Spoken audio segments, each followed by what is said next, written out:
the whole straight was over 6 kilometers long, and they were able to hit speeds over 400 kilometers an hour, which is just completely bonkers in my opinion. Hey you guys, it's Richard here again. As you know, we've got the Le Mans 24 Hours coming up, and that is, in my opinion, the biggest race in the world and my favorite race. It's a race I've followed since I was a kid, and I've been fortunate enough to do it multiple times, and I took a win and pole position there in 2015. So very fond memories of this place. Just to give you guys a bit of an insight, I'm going to take you on board with one of my laps from last year and show you what the track's all about. So the first thing I've got to say about Le Mans, which people probably won't understand, is you have multi-class racing. So you have 4 races within the race, and the races, the classes are defined by prototypes and GTs. So I'm in a prototype, which is a purpose-built car for Le Mans, and a GT car is based on the road car for various manufacturers. So Ferrari have the 488, Chevrolet have the Corvette, Porsche have the RSRs, etc., etc. So you're going to see me on track overtaking multiple cars who look at different speeds because they're in different categories. So come and see what it's all about. Okay, coming on to the start-finish straight to start a lap. As you can see, I've got a Chevrolet C8 Corvette in front of me, and I'm going to try and overtake him in the first corner, which is a long right uphill with heavy braking into a second gear left-right chicane. You clip the curb on the left and the right and try and run out as much as you can without going over track limits.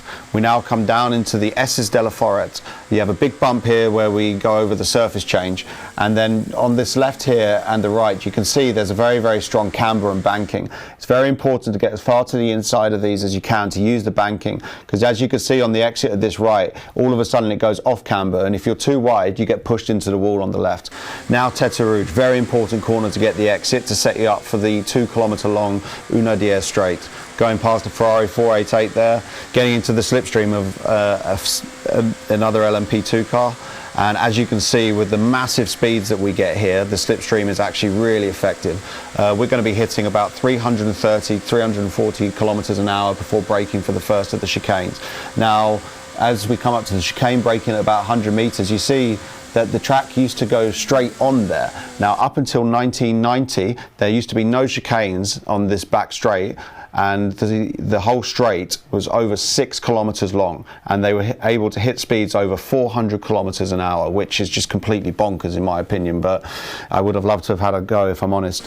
So first of these chicanes, carrying as much speed as you can, down to second for the second apex. Very good traction. And now this section, as you probably noticed, we're on public road ever since we came out of the of Tête Rouge. Now the road is actually very well looked after and has pretty decent grip.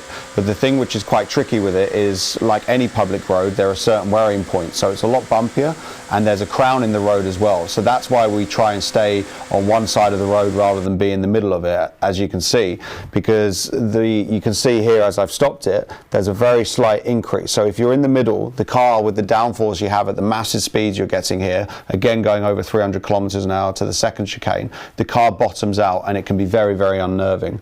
So coming to the second chicane, again very hard braking, down to about 100 miles an hour for the entry, then down to about 60 miles an hour for the second apex. Then we're coming out, we've got 2 Porsches in front, and now I'm thinking, how am I going to be able to overtake them? And this is the art of Le Mans. You have to constantly predict when and how you're going to overtake the traffic you approach. Now these two were quite friendly, they stayed close, so I was able to squeeze down the inside. Thank you very much. It's not very often that happens. Now we come to Mulsanne corner, which is an extremely hard corner because you cross from public road onto a purpose-built section, and as you go over the crown of the road, as I mentioned before, it can unsettle the car.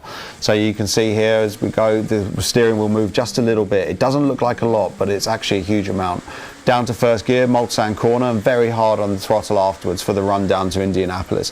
This is my favorite section of the track. It's a 2-lane road, it's very narrow, you've got the trees on either side, and you really feel the extreme speeds that you're going at.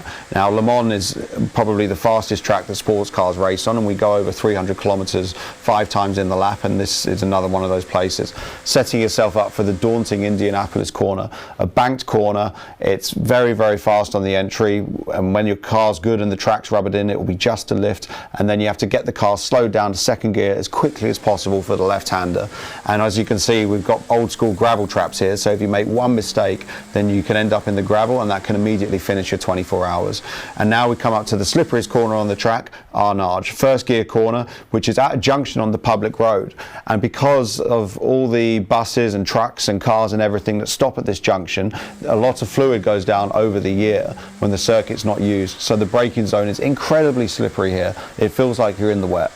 Now we're onto another long straight, coming up to the Porsche curves. Now I'm trying to calculate with this Aston Martin in front whether I can get him before to try and not compromise my lap.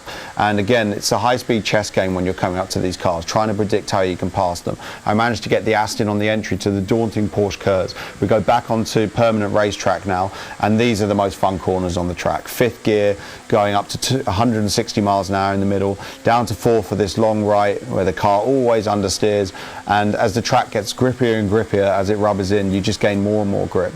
And now we come back to what I like to call civilization. We've been through the forest, we've been through the campsites, and we're coming back to the pit garages, the main grandstands, funfair on the left for the Ford chicanes. Clip the curb in the first one and before slowing it down as much as you can for the second one, clipping both curbs, and that's a lap of Le Mans.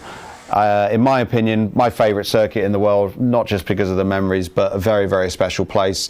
Obviously, circuits now are becoming safer and safer, and it's nice to have a circuit where we've still got some of the old school challenges that drivers love. I hope you enjoyed that. Make sure to check out the results. Don't forget to like, comment and subscribe, and give me your comments on Le Mans. Of course, I'm always happy to answer any questions. Put some questions in the comments and I'll see if I can answer them for you. Enjoy, guys.